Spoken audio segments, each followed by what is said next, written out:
From training camp. If you want a job now, you got to work hard. To the preseason. Scampers down to the 32-yard line. Through the playoffs. He's in! Touchdown! And into the offseason. To be able to get the best players, it's a critical time for us. It's always Colts season. This is Colts Corner with Kevin Bowen. And we are back. It is week 4, Colts and Steelers, 1 o'clock Sunday at Lucas Oil Stadium. This will wrap up 3 of 4 at home in the month of September. And Eddie Garrison, as we welcome you back. Again, this is Colts Corner with Kevin Bowen and Eddie Garrison.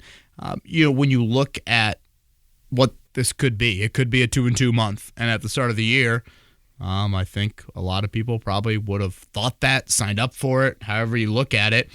And, one of those wins being over an AFC team would obviously be important when you look at how the breakdown was of the 4 games. Obviously, Houston would have been the real ideal one. But record-wise, I guess you could really, again, get that head fully above water with this one. And I just don't, I look at Pittsburgh and I see undefeated, but I also see a team that is playing with a bit of fire. Mm-hmm.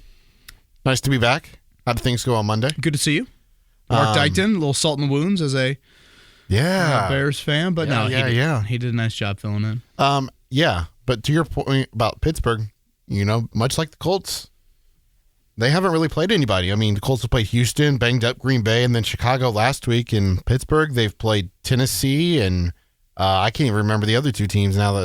Denver against Bo Nix, and then who'd they have last week that they were able to be? It's for some reason escaping my mind, but yeah, they haven't been tested really. The Chargers last week. Yeah. And it banged up Justin Herbert, and he left during that game. So it'll be fascinating when we get to our Steelers thoughts about what you have to say about Pittsburgh, because they've got some key injuries that we will hit on a little bit later. Yeah, I think Pittsburgh is a little banged up in some key spots as well. So we'll touch on that again a little bit later. I don't know if there's a dominant topic of the week. It seems to be just rooted in kind of what people think of Anthony Richardson so far through 3 games. So I guess we'll focus on that. And Eddie, I want to go back to the conversation that we played on this podcast now over a year ago. It would have been May of 2023. Just weeks after, I think it was about 2 weeks after Anthony Richardson was drafted, and that was with his QB coach, Will Hewlett, who, again, we've had on each of the last 2 off seasons, and he's given his thoughts and just kind of where Anthony's at from a, again, quarterback training standpoint in the off season. And I went back and listened to our original conversation with him, again, about 15 months ago, and, basically it boils down to, I think, 2 dominant thoughts in regards to improvement for Will Hewlett with Anthony Richardson back then. Mechanically, he mentioned some stuff on the front side of that lower body that they did want to, I think clean up. I don't think this is by any means rip it to the studs and start over. And then the major focus point, which again are his words, was understanding how to throw different levels of velocity in throws up to 20 yards. And I thought it was interesting when I went back and listened to that again of, he had mentioned like at some times Anthony wasn't throwing it hard enough, which, again, I think a lot of people will watch him in the NFL and they would probably be, I would assume they'd be surprised Think by of that comment. Incompletion to Adonai Mitchell. Yeah, the Adonai Mitchell one, to me, I look at that as like, and you're talking about the 3rd down late in the game, for those unfamiliar with that, kind of coming across the field near the Bears side or near the Colts sideline. To me, it's a little bit more of, do you know when to throw certain pitches? Like at that point, he threw a changeup when he needed a fastball. He threw the high arcing one to Adonai Mitchell, and what he needed was the Ashton Dulin frozen rope from week 1. That's what he needed there. So, Hewlett also added, and this goes right back to that miss of Alec Pierce on the opening drive, Anthony really struggled, especially when wideouts were coming towards him.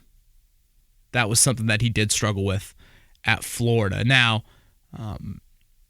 he was quick to point out that, if you look at all the dysfunction at Florida, mainly coaching staff-wise, and certainly we're continuing to see it play out since Anthony departed, he pointed to that a lot. I mean, when you think about it, Eddie, this is the first time he's been in the same offensive system for back-to-back years and quite some time.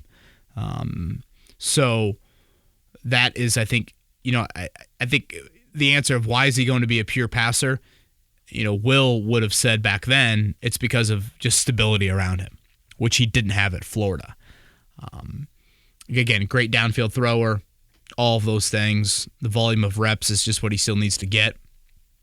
And those are probably the big takeaways. And, I just got back from Colts practice a few minutes ago, and Shane Steichen dealt with a lot of Anthony Richardson-related accuracy questions. And in the answer to it, Shane acknowledges that growth is needed. And in the answer to it of why he has conviction, why he is, hey, I believe that, he will get it figured out, all of that is really rooted in who Anthony is as a person. And the answers from Shane Steichen have very little to do with Anthony Richardson, the football player, which, when you look at the college and pro resume, that makes sense. This is the biggest argument too, and for some reason it seems like the side-by-side graphic with Peyton Manning is going rampant this week of Peyton's first, 7 or 8 games and Anthony's first 7 or 8 games. But if someone asked, whoever the coach was, Jim Moore at the time, about Peyton as a rookie, he could point to college evidence. Colts can't really point to that. There's why some people in that building, some very high up people in that building, were skeptical of the draft pick in that, is there any evidence of above average passing in college? The answer to that is largely no. Now, again, the counter from people like Will Hewlett or people like Chris Ballard or people like Shane Steichen would be dysfunction around him. And we believe that at 20, 21, 22 years old, it's our job to mold him into that sort of player. So I guess right now, if you ask Doug Peterson a question about Trevor Lawrence, Doug Peterson's answer would probably have something to do with, we know he has been at a high level before or a higher level before. That the answer when that question is posed about Anthony Richardson is not that. It's more about who he is, how he's wired, those sorts of things, which is great. Like, I look at the postgame locker room on Sunday and think, that's great that Anthony Richardson is publicly acknowledging that. I don't think, 5 years down the road, if Anthony Richardson becomes a bust, you're going to get whispers like, he was playing too many video games. Players aren't going to come out and be like, he was Kyler Murray. Right. Or like, however you want to chalk it up to a guy that is just not at a work ethic level that's necessary in the NFL. So that is important. I don't want to lose sight of that. But it also is not, I think, an overwhelming amount of like tangible confidence. Mm-hmm. It's all a projection. And it remains a projection. And through 6 or 7 games, his rookie year, you certainly saw flashes of it. But stretching it, consistently for multiple weeks, certainly we have yet to see that. So that's probably the main stuff with Richardson that we've learned here over the last couple of days. If you have anything to share, Eddie, on your end, I know you didn't get the chance to be on the Monday pod. Obviously, his topic dominated a lot of things. Just anything from the game itself or Richardson related on your mind? In terms of the game itself, I was appalled. Like, I expected 60-40 or 65-35 Bears-Colts split. That stadium was 50-50. Like, it wasn't even, that was the loudest I think I've ever heard Lucas Oil Stadium for an opposing team. And I'm only concerned of what it's going to look like this week with I don't think it'll be the same magnitude, just judging by the secondary market. Now, those Steelers fans might be a little bit more rambunctious, and I don't know, maybe they won't have much more to cheer for. It's not like Chicago had a ton to cheer for, but yeah, secondary market definitely looks like an increase in tickets, but not at the level of Chicago. I was curious. And then a win is a win, Kevin. A win is a win in the National Football League. You will take them however you can get them. If they're pretty, if they're ugly, if they're by 40, they're by 1, they're by 2, however it counts.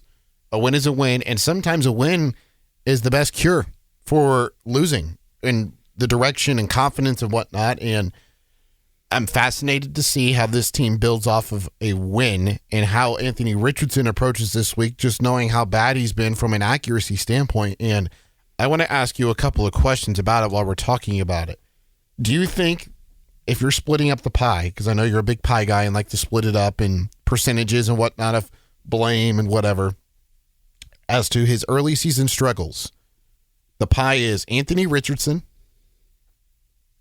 Shane Steichen, and his pass catchers. Where do you put the blame in terms of percentages? Because I feel like it's pretty equal between all three right now. Yeah, I don't know. I think it's a little harsh towards the pass catchers. I know against Green Bay, they certainly had issues, but they had 3 drops again in the Chicago game.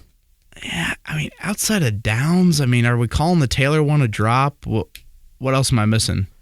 I remember 3. I can't remember the third one off the top of my head. Yeah, I don't know. It seems just a little too harsh there. So I'm not ready to prosecute them to the degree that we did. Certainly after the Green Bay game, I am seeing some just flat out wide open misses in the NFL, especially on critical downs.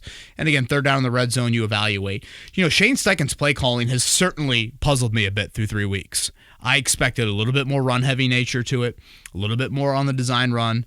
And again, I don't know if the analogy is great, but it almost seems like Shane Steichen is just giving Anthony Richardson a whole lot of broccoli at dinner. And for the long term, that's probably a good thing. And it's this weird balance for Shane of I don't think he's consciously thinking, hey, we're going to make him a deep ball passer, or we're going to, make him a drop back passer, and this is all about his growth. No, I think Shane is genuinely trying to win football games week in and week out. But the play calling would, I think, in a way, tell you otherwise. Like if the Colts are trying to win this game on Sunday against Pittsburgh, I mean, you would treat Anthony Richardson like you treat the quarterback at Navy or Army. Mm-hmm. And you'd run him, and you'd run him, and you'd run him. So, again, that is a little different, which I think what you've seen here through the first three weeks. Now, what I will continue to remind people is this. You don't need perfect from him. His yards per attempt is really good right now. Yeah. He's creating plays with his legs. Do you know what he's doing for Jonathan Taylor? Oh, I mean, it's insane. Just his presence in aiding Jonathan Taylor. And all of that is really important. So those are, I think, areas you can point to as positives and as strengths that he brings to the position. The great unknown, again, is just time and reps. I mean, I did a clock analogy that I think I shared with you about a month ago. Mm-hmm. Eddie, if you took the 24-hour day clock and you equated last season to it, he barely made it past 3 a.m. in terms of reps. Mm-hmm. So, you're looking to get him to certainly dinner, hopefully, the midnight snack here coming up in 2024. And that was another popular thing from Shane today of just like, it's early. And he's right. It's early. You don't know. We don't know. Those sorts of things. Now, having said that, reasons to, again, have some alarming nature late September of his second NFL season, those would be he's operating from one of the cleanest pockets of any team in the NFL. He has a bona fide star next to him at running back. So the expectation should be a little bit higher than it was there for some other, young quarterbacks. So I think that's kind of where we're at. The two phrases Richardson used a lot today, throwing with intent, letting it rip. Yeah, I don't know if those are phrases people want to hear, but those were the phrases that he talked about, as a thrower. Is he a little sidearmish? Is a little back footish at times? You could certainly point to some evidence on film of that there. But, the question I have, I guess, moving forward, Eddie, is what's your balance drilling fundamentals, potentially trying to make changes versus preparing to actually play opponents week in and week out? Like, is this the time? Mm-hmm. And again, I use the golf analogy way too much, but like you figure out on the 13th hole of the final round of the Masters that your swing's broken. Is that the time to tinker? Or is it the time to say, hey, let's just go with the one swing thought that we know works. It might not be the greatest thing in the world, but I know where it's generally going to go. Can we try to get to the house and chip and putt our way in there? And then we've got 2 weeks off after that, and we'll worry about it. Like, I almost view the season a little bit like, okay, can you just kind of manage things here? Don't overhaul anything during the season. But the reps are so incredibly valuable. All of them. He hasn't missed a snap yet this year. All 150 plus of them. So valuable. And then you get to the end of the year and you say, hey, let's send him to Tom House. Or, whatever is your grand plan to try and retool him if you feel it's necessary as a thrower. So, two other things I wanted to bring up with you on this. It happened again against Chicago. The only sack to me was on a coverage sack for Chicago. And I want to say this, and I'm curious how you believe in this or your thoughts on it. That should never happen. Coverage sacks should never happen with Anthony Richardson as the quarterback, just because to me that signals that he's holding onto the ball too long and not moving outside of the pocket, and he's getting stuck in the well and not moving around to extend the play. And I feel like through 3 weeks, we haven't seen a ton of that. It's a lot of him standing in the pocket trying to be a pocket passer and not moving around to either move the pocket or scramble with his legs when the play's not there. Yeah, and I think one thing that I do appreciate about Richardson, but at times maybe he's not playing to his total strengths, he wants to be a passer. He does not want to bail from pockets. And, is there anything that's like, hey, everyone's told my whole life that I'm a runner and I shouldn't be playing quarterback and I'm going to prove people wrong? Is that there? Would that be human instinct? Because, again, if you look at a scramble rate, it's not very high when you compare it to a lot of players, certainly gifted with his athletic traits. I don't want to act like this pass-catching group has been extraordinary, but to go back to your question about pieces of the pie, Eddie, again, I don't put that on them. I think when you look at the third down misses, when you look at the interceptions especially, if you can, again, just clean up a little bit of it. Ideally, you clean up both of those things that are hurting you right now. But if you just cleaned up one of the two, that would go a long, long way. Anything else from you related to this, or should we hop into the Steelers? Let's hop into the Steelers. I can get to my other question on Monday, pending how the game shakes out. So the Pittsburgh Steelers are 3-0. They are quarterbacked by Justin Fields, and it seems likely that he will be quarterbacking the team again. And how could you not if you're Mike Tomlin? You win against Atlanta 18-10. You beat Denver 13-6, and then you beat the Chargers last week 20-10. Justin Fields has looked more like the Ohio State Justin Fields, completing 73% of his passes, has only thrown one interception. Haven't utilized the legs too much, only 90 yards on the ground through 3 weeks. But right now, in terms of their injuries, a couple key players to note here. It doesn't sound like their RB2 and Jalen Warren will be playing on Sunday. He's dealing with a knee injury. Najee Harris, it appears that he will play, but he was in a sling following their game against LA on Sunday. Alex Highsmith has already been declared out. He is their number 2 in terms of defensive linemen and sack numbers outside after TJ Watt. Purdue graduate Corey Trice Jr. was placed on injured reserve yesterday with a hamstring injury, and I think that covers it in terms of notable injuries for the Steelers as of right now. Did you say Harris might not play or Warren might not play? I think it's Warren, right? Warren might not play. Najee Harris likely to play. Yes, thank you. Okay, I just want to make sure, no limitations, what Mike Tomlin said yesterday. To me, offensively for Pittsburgh, it's a battle of the trenches. And I should say battle of trench depth. Pittsburgh's missing 3 of their starting offensive linemen. The Colts missing potentially 3 of their starting defensive linemen. We didn't see Kwity Paye at practice. He was out there, but he was not practicing. So that'll be something to keep an eye on. Braden Smith had a sleeve on his left knee. Now, he didn't practice Friday due to that knee injury. Played every snap, though. Is that something that's worth monitoring a little bit more? If he can't go, Matt Gonzalez, gets that rookie start out there at right tackle. Blake Freeland started last year, and remember, Watt kind of wrecked the first quarter, and then after that was really, really quiet. So obviously, anytime you face TJ Watt, that'll be a big storyline. Again, Pittsburgh is not going to run away from you. All their point totals, 20 or less.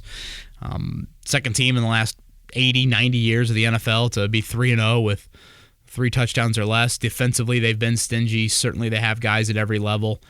No Alex Highsmith is a big loss opposite Watt. He's made some plays, certainly, against the Colts before, and if you're doubling Watt, how does that look opposite you? But, the thing about, in a way, they're a bit similar to Chicago, but what's different is they have a first ballot Hall of Fame head coach, and they're just less likely to do stupid.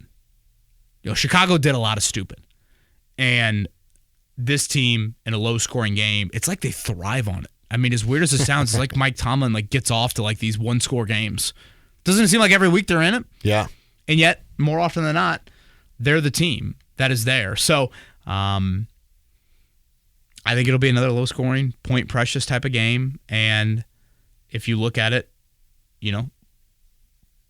from a George Pickens standpoint, that is something with Kenny Moore a little banged up. How does that look? The good news is I don't think Pittsburgh's very deep at wideout. We did see Calvin Austin make a big play with the ball in his hands last week, but they really haven't done a whole lot. I do think Justin Fields as a runner is a bit different. I know Malik Willis in week 2 kind of fit that mold, but still I think that Willis thing is such an outlier given his lack of time there. When you think about it, Eddie, the Colts haven't faced a lot of dual threat guys. Nope. I mean, you definitely go back to Lamar Jackson last year, and you won that game, but he was over 100 in that game. You go back, if you got to go back another year, and again, Jeff Saturday's coaching the team at this point, but Jalen Hurts and Daniel Jones even had a big rushing day against the Colts. So just what does that look like? E.J. Speed, Zaire Franklin, Julian Blackmon, Nick Cross, those guys as tacklers will be vital. So, yeah, I feel like that kind of covers everything Pittsburgh-wise to me. Again, kind of the first time Anthony Richardson has to respond. That will be something that I'm keeping an eye on. But, this time last week I felt pretty good about the Colts winning that game.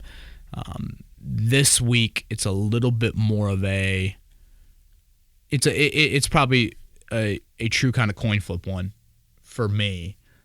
And what does Vegas have? I think Pittsburgh is a slight favorite. I think so. If that's right. So that'll be something to keep an eye on. 33% of the targets for Justin Fields go to either George Pickens or Pat Freiermuth, their tight end. And you saw what Cole Kmet just did to the Colts on Sunday with Chicago. And Pat Freiermuth has had a connection with Justin Fields. He's caught 12 of the 13 targets. Now, it has not been efficient, just 8.3 yards per catch, but that's another player that the Colts have to at least game plan for when it comes to pass catchers. And it's just really just kind of don't let Pickens burn you. I mean, I'm not calling it Nico Collins week 18, but like it kind of has a little bit of that feel to it from a pass catching standpoint. Now, I mean, Fields is north of 70% last week, though. And I mean, that's a number I'm not used to from Justin Fields. 73.3 on the season. So, on the season. So, I mean, that, again, I know he's not peppering balls down the field, but still, that is something certainly to take note of there. So, we'll give our predictions here coming up after Twitter questions. You ready for those Twitter questions? Let's do it. Got a few to get to. Tyler was up first. I'm curious what you would like to see from Anthony Richardson now until the end of the season. The accuracy issue isn't going to get fixed midseason, so is it situational decisions, such as not throwing that red zone interception or taking the open field opportunities to run? Yeah, I think Tyler points out a couple things. Like 3rd and goal to me, again, is just kind of a dumb play. And certainly those are non-fundamental aspects that you would like to see. Again, hit a few more singles, get rid of the turnovers. I mean, it is kind of wild to see the interception rate worse in the NFL and much higher than Bryce Young and Will Levis. Like that's an eye-popping statistic to me. And again, we're not talking about interceptions that are like going through your receiver's hands and then falling into the opponent's hands. I mean, if you look at, pretty much all the interceptions, maybe a stumbling Kylan Granson would be the only one.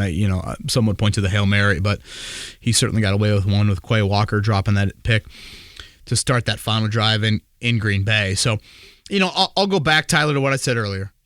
Stay healthy, gain the incredible and valuable experience, try to make some little changes. Just make those eyes not be the virgin eyes that they are, kind of, when you look at it. And then if you feel the need to, overhaul the fundamentals in the offseason. That's kind of where I am at. Because, again, when you hear the Shane Steichen answers, I mean, there's not football background. I mean, he's not saying, hey, at Florida, we knew he did this for a year, and he was an all-SEC quarterback. I mean, no. It's a little bit of, we just believe in the person. And honestly, it almost sounds like me trying to pitch to GQ, hey, I should be on the front cover. And they're like, why? And I'm like, well, I feel like I'm a nice person. And they're like, well, have you looked in the mirror? I mean, like, that's a little bit of it when I hear those answers. So, how do you not overload? Those are some thoughts that I've had as well. It's just, I'll go back to what I said Monday. It's just very mysterious. And I don't know if that's the right word. Like, why 59% last year, 49% this year? Mm-hmm. Why 1 interception last year and 6 this year? I feel like there was a lot more high percentage throws last year than there have been this year. I do think that is true. But again, some of these misses are not like a post corner 37 yards down the field. Yep. Like again, the A.D. Mitchell throw down the field, yeah, that's one you would, if you look at the 4 third downs he missed against Chicago, He misses Taylor out of the backfield, Yeah. off the fingertips. He misses Pierce high on that first one, the comeback route, the first series of the game, and then he misses Downs on the out where he hits one of the Chicago staff members. Almost hit Matt Eberflus, right? 3 of those 4 should be completed. Yes. And a bare minimum 2 of 4 if you want to look and to go 0 for 4. That's where, again, you can excuse some of it, but to that degree, that's where you're a little worrisome. Josh would like to know if you think the reduction in snaps for A.D. Mitchell is more because of the drops and miscommunication or because we were looking for more run blocking last week. Yeah, I was surprised it fell that much. All the way down to 7. 7 of what, 50-something? And I believe only 2 of the 7, if I saw correctly, were actual passing route snaps as well. And now the question would be like, when's it going to increase? Or will it increase? How does he kind of earn that trust back? I mean, does he have to wait for Alec Pierce to lose it? Now, Ashton Dulin did have 14 to his 7. Again, I think some of that is for blocking, but not all of it, when you look at the sheer numbers. And I get you don't want to tip your hand totally, but it seems like this could be kind of it's a little bit like at tight end right now. People have asked about Will Mallory. Well, I almost seem like right now that they're pretty content with the 3 that they run out there on game day. And if I look at a healthy wideout group, I think maybe this is kind of where they're at right now. And I get that, it's kind of crazy because what do we think of Pierce, Eddie? We think of Pierce as a downfield guy, right? Yeah. I mean, Pierce is like 10 catches and 12 targets, and Mitchell has 2 catches and 10 targets. Now, again, it's not all on Mitchell, but still, clearly right now they're not on the same page, and that's something that is tough to kind of grow with during the season as you're trying to get wins. Mark would like to know how much of Richardson's inaccuracy issues do you believe is confidence via footwork, velocity of throw, etc. when you evaluate him? Yeah, it's a great question. I mean, I think there is an element of like your fundamentals build confidence, and sometimes it's like the reverse could be true as well. I just think like knowing when to use which velocities, I think is like that to me leads to a confident thrower of like, oh, I know on this route with that zone, that means, kind of like an 80%. And so much of that is innate. And I think so much of that is feel. You just have to be a natural thrower. You got to be a great beer pong player. You got to be a great, frisbee thrower. You're unreal at cornhole. Like, that stuff has just got to be there. And I think the other thing that I'm a little confused by, I guess a month into this, Eddie, is, I mean, your offense is incredibly healthy right now. It is. Your O-line, I mean, all 5 guys obviously out there every snap this season. Your tight end room has been healthy for the people. I mean, he really didn't work much with Jelani Woods at all this offseason. And your wideout group and your running backs are healthy as well. So what happens when that starts to build? But I'd say fundamentally it is if you're going to make me pick, I would say the footwork element is the most important thing, and then that bleeds into the confidence. And then the velocity of the throws, I remember Will Hewlett saying, like, he's had coaches tell him before, like, don't throw it so hard. Well, that's hard to kind of untrain, And so, again, winding that down, when to throw which balls, those sorts of things are all really, really key. But I mean, he's always been one, which I've never really seen a quarterback do it to the degree that he does it, Eddie. I mean, he mimics today out there at practice, he's mimicking every rep. Mm-hmm. And that tells you a guy that A, is diligent, but B, feels like there's work that's needed. Flacco's not doing it. Ellinger's not doing it. Jason Bean isn't doing it. Well, now Bean's hurt, but even dating back to past quarterbacks, I don't recall really the Colts ever having a QB that does it to the degree that he does it.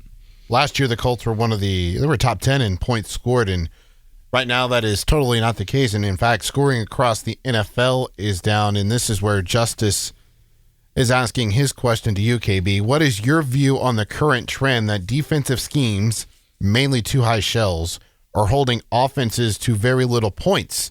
I have the feeling that the Colts defense isn't so far outperforming its talent, personnel, and coaching, and wonder how much the scheme plays a role here. Scheme certainly plays a role. But, I mean, personnel-wise, I mean, the Colts have a lot invested on the defensive side of the ball. Mm-hmm. I mean, especially in the front. And I'm not just talking draft picks. I mean, money. You know, I mean, Eddie, play this out. How many rookie contract Colts start on defense? Cross. Quiddy. Yeah. I mean, I guess you picked up his 5th year, but yes. Well, he's on his rookie deal right now, isn't he? Right. Cross, Jalen, Quiddy. Is that it? Yes. Yeah. So, yeah, that's Latu technically now. right, but Tyquan's kind of the starter there. Tyquan or Dio, however you want to look at it. Dio was on the rookie deal too. Yeah. So I would say, 3 of 11? Jalen Carlisle, when you go 3 linebacker sets, he's on the field now a ton. I mean, if they're a nickel, I'd say 3 of their 11. That, to me, seems on the more veteran side. Yes. I mean, when you come out in your nickel, and again, it's Speed second contract, it's Franklin second contract, it's Grover second contract, obviously a healthy Buckner second contract, what you would have with Tyquan, and then back-end wise with Julian Blackman and Kenny. 3 to 4. So, again, scheme, we have touched on Gus Bradley many, many times on this, but, I don't know if the Colts defense is so far outperforming its talent. I don't think I would agree with that. As for the league itself, my belief is that we've seen all these teams now draft either smaller linebackers that cover sideline to sideline. Sure. Look at the college game. Yeah. Former safeties then convert to linebackers because of that speed to get sideline to sideline. Right. And now you're seeing teams attack the small linebackers by running the football more.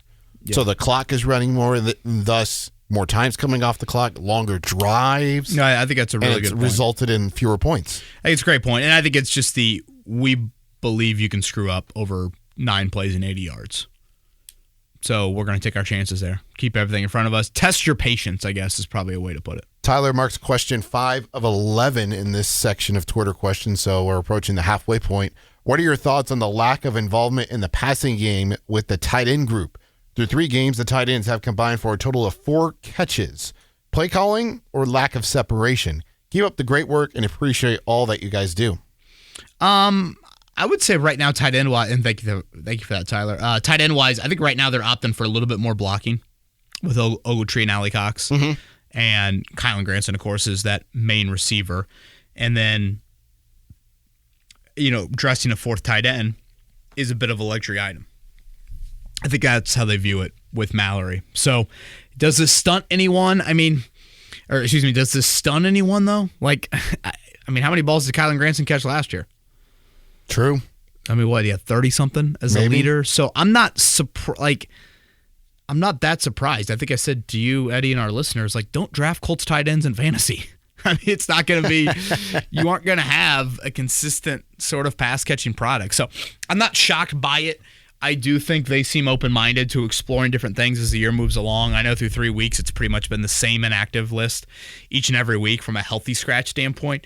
But inevitably, I think they will change that up. But again, right now, considering their makeup offensively, I think they prefer a little bit more of kind of the runner heavy looks, and that's what you're getting with Allie Cox and Ogletree. Austin was much like a lot of NFL fans watching Cincinnati and Washington States. Watching Jaden Daniels play Monday night, do you think Shane Steichen needs to get Anthony Richardson in more of a rhythm with quick, fast throws? Bonus question, what is the best Halloween candy and the worst Halloween candy? I think best is really easy. Reese's. Worst, Almond Joy. Boy, I could not agree more on Almond Joy. I hate hot tamales. Really? Hate them. Why? Is it the cinnamon? I hate Tootsie Rolls. Oh, yes. Tootsie Rolls just look like gross. kids' poop. Yes. To me. Yes. I just, enough diapers. Slimy and ugh. I'm not opposed to candy corn. I don't know if I want it 365 days out of the year, but I can get a 2-week candy corn fix in. Reese's all the way. Well, Reese's, yeah. It's the Tiger Woods, it's the Usain Bolt, it's the Simone Biles, it's the Peyton Manning. Yeah, it's incredible. I do like this time of year, like the mini Hershey's, and I'll be honest, the Kisses. Well, no, just kind of the mini bars. Oh, they've had like the 3. Yeah. Yeah. And I've already bought them. I mean, I bought Halloween candy at the start of September, and I put them on the top shelf. To consume? No, I put them on the top shelf, and I said, we're not going to touch them. And lo and behold, my wife saw them, and now I think we've gone through one of the mini Hershey's bags and one of the mini Reese's bags. I think I bought 2 of each. You didn't hide them well then. I know. But I knew in the back of my mind, like, I'm going to cave at some point. I just hope I cave in, like, October 10th. But I caved, like, September 15th. As far as Jaden Daniels, quick rhythm, fast throws. I see pros and cons to it. I certainly think tempo is something Richardson excels in. But I'm like watching some of the stuff and thinking, man, I feel like those are the throws he's missing. Are like the underneath, shorter throws. So I don't know if that is the trick per se. And Daniels is running a whole lot. Mm-hmm. I mean, he's, I think, north of 30 carries. So I thought they'd go more tempo than they have so far. I thought what Washington did in that game on that first drive really set the tone for Daniels against Cincinnati because they come out immediately, go 2 minute. Right. And march right. right And that's down what the field. I thought we'd see against Chicago. So I guess in general, I think that would be the approach. And, when the Colts went a little tempo in that preseason finale, it's not like they just dink and dunk the whole time. He looks, as you mentioned during training camp, he looks to push the ball down the field in those situations. Right. Taking a little gander here at the Pittsburgh injury report here. Nothing too eye-popping, like you said. No Jalen Warren. That seemed to be it, really. Oh, Roman Wilson practiced. That's the first time the Michigan wideout has practiced here in a while. So, yeah, it doesn't look like anything too surprising here based off what we thought. Oh, and the guard practice, Isaac Suamalo, he has missed the last couple weeks. That'd be big for them to get him back. Yeah. So they're down 3 offensive line starters, could be down just 2. The guy that they drafted, was that last year, in Faatanu, or however you say his name? Yeah, he got hurt in practice, and yeah, he's on IR. Yeah, that was last week. Yeah, that was big. What's the injury for Suamalo, Isaac Suamalo? Pec. Former Eagle offensive lineman. Is he? Yeah. He was a free agent when the Colts hired Shane Steichen.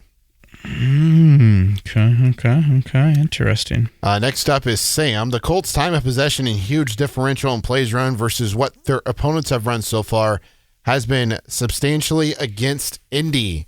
I think part of it is that the inconsistencies of Anthony Richardson in the offense to sustain drives, and also the defense is allowing long drives and not getting off the field.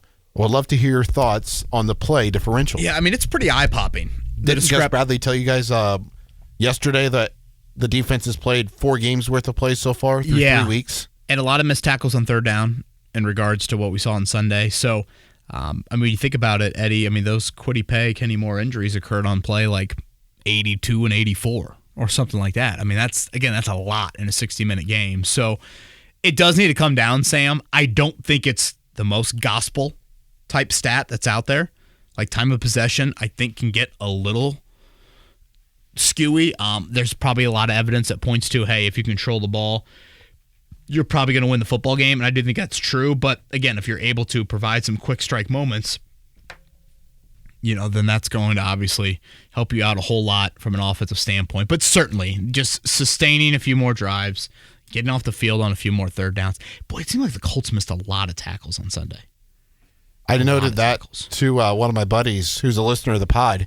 And he's like, the Colts defense looks like me trying to tackle somebody open the field. I was like, the problem that I have is like a lot of these guys break down and stop. Like to me, the only thing that could come out of that is negative. Yeah. Because you're stopping all of your momentum, and now the offensive player can dictate which way he wants to beat you. It seemed like they were just backbreaking, like third downs, and then they barely were able to kind of, push across the first down marker. So Jalen Jones had one. Yeah, Jalen Jones had a couple. Yeah, for sure. And I mean, even some of your linebackers and guys that you would expect to be a little bit more sound tacklers.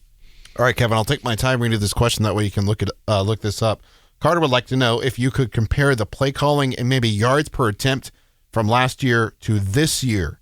You talked on your last podcast about his completion percentage being down about 10 percentage points, but I don't remember him hitting many deep shots last year. Obviously, the turnovers have been bad, but maybe the play calling or the reads he is taking are too aggressive. Just wondering what your thoughts are on this. Yeah, again, yes, there are definitely more attempts down the field this season. I think that is certainly true. And his yards per attempt number is a really nice number. But the misses I'm seeing aren't as much down the field. It's the intermediate, the in-breaking routes. Intermediate, in-breaking, underneath stuff, I think is probably fair to even label some of them as well. And to me, Carter, the biggest thing is the double whammy. And the double whammy right now is the interceptions with the completion percentage. I've always said this, Eddie, when you and I have tried to ballpark a completion percentage, I'm like, you can live upper 50s, lower 60s. Yep. You can certainly live there, but you can't live there with an 8% interception rate. I mean, an 8% interception rate, I don't know if that resonates with a lot of people. That is horrific. Yeah. And that's what you can't live with. And that might be like 10 percentage points completion-wise dropping.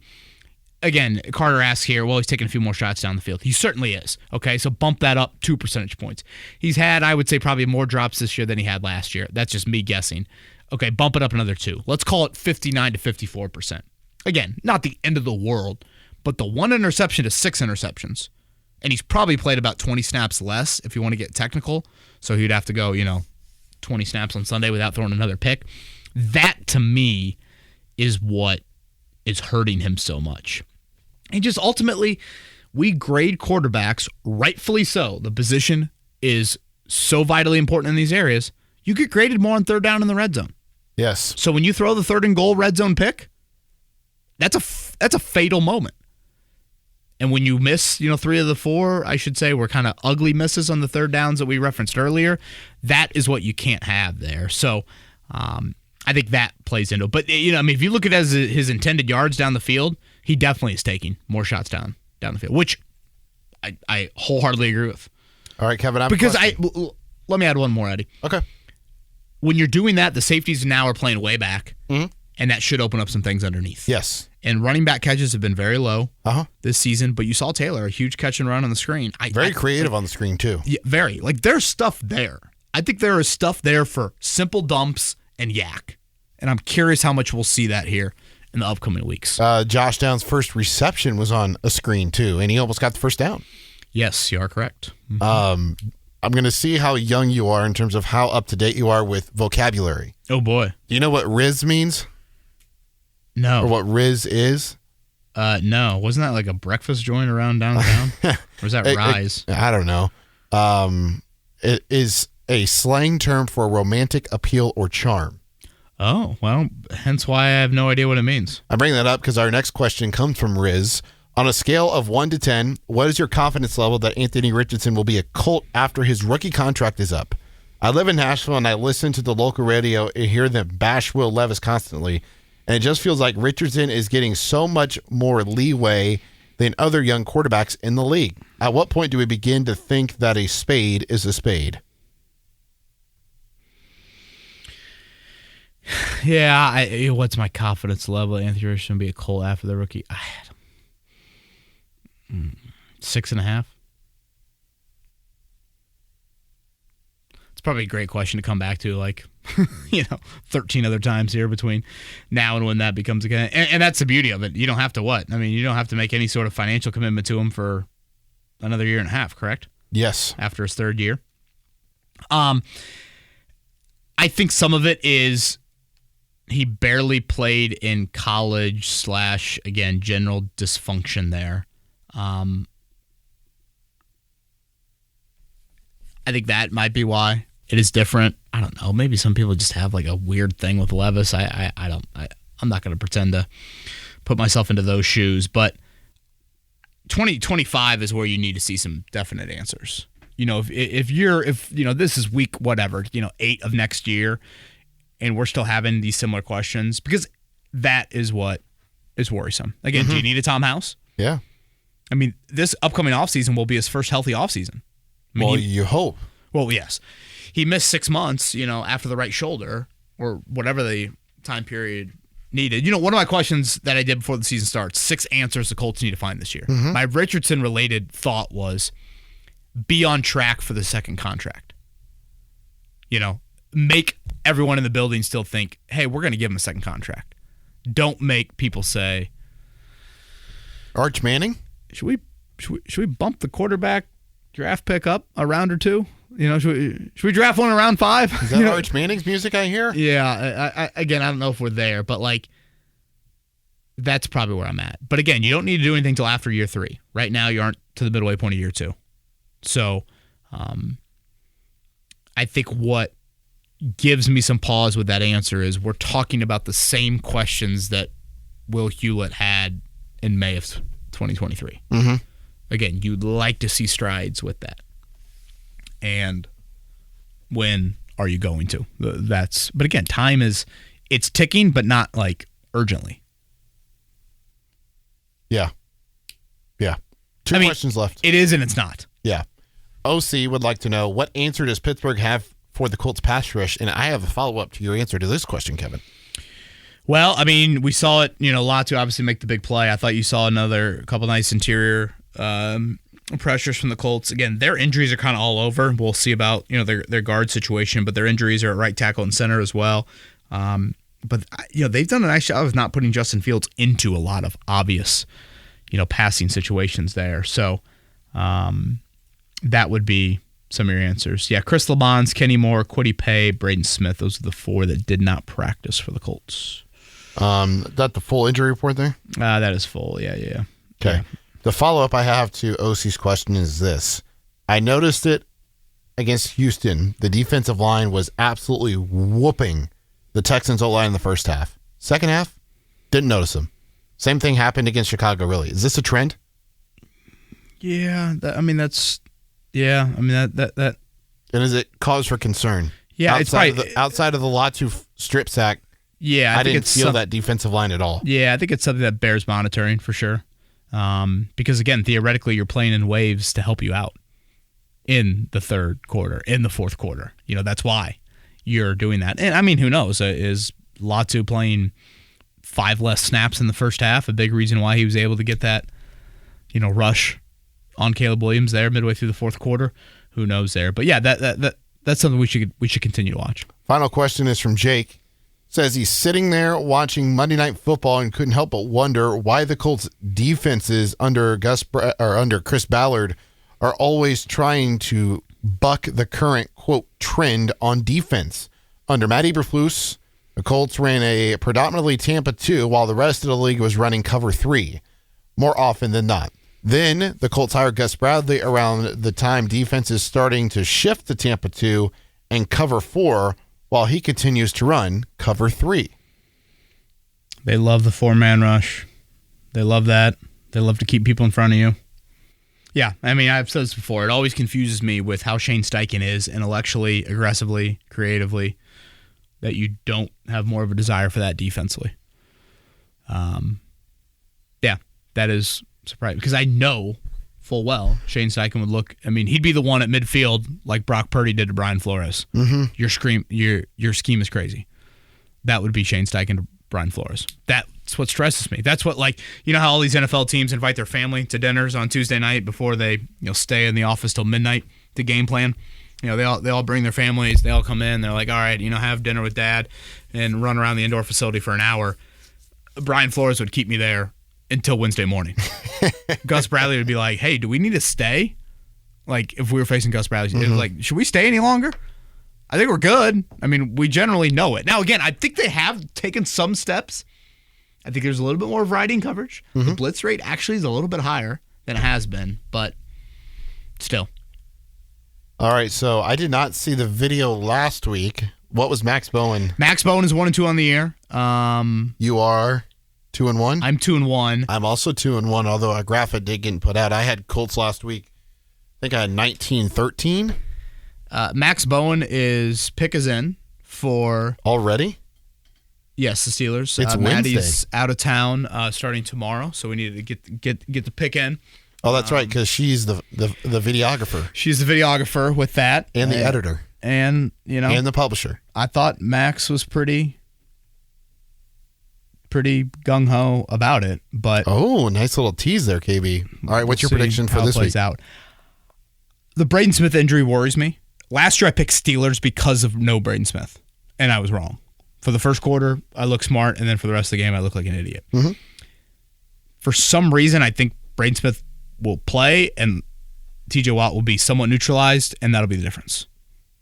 I think Pittsburgh has played with fire, and I just think it catches up. So I don't think it's overwhelming. I will say 23-19 Colts. I will say Steelers 17-13. The why on that? When I look at Pittsburgh, I look at the secondary, and I look at Minkah Fitzpatrick, and if Richardson continues to turn the ball over, and it gives Steelers more chances offensively, and the way they want to ground and pound you, it's another test for this defensive line. Granted, last week was against Chicago to prove that they are not the defensive line from week 2 and week 1. Certainly a game, again, for your trench depth. D-line and Pittsburgh O-line. How does that play out will be a huge, huge storyline. But, you can say it every week. 0-3 disastrous, 1-2. It's just 1-3 going on the road for 4 out of 5 versus 2-2. To me, just seems like such a huge difference. And I know I'll probably utter something like that every single week because that's the nature of the NFL world. But, man, doesn't that seem different to you? Yes. Oh, yeah. He's Eddie Garrison. I'm Kevin Bone. Everybody have a great week. We'll talk to you next week recapping Colts and Steelers.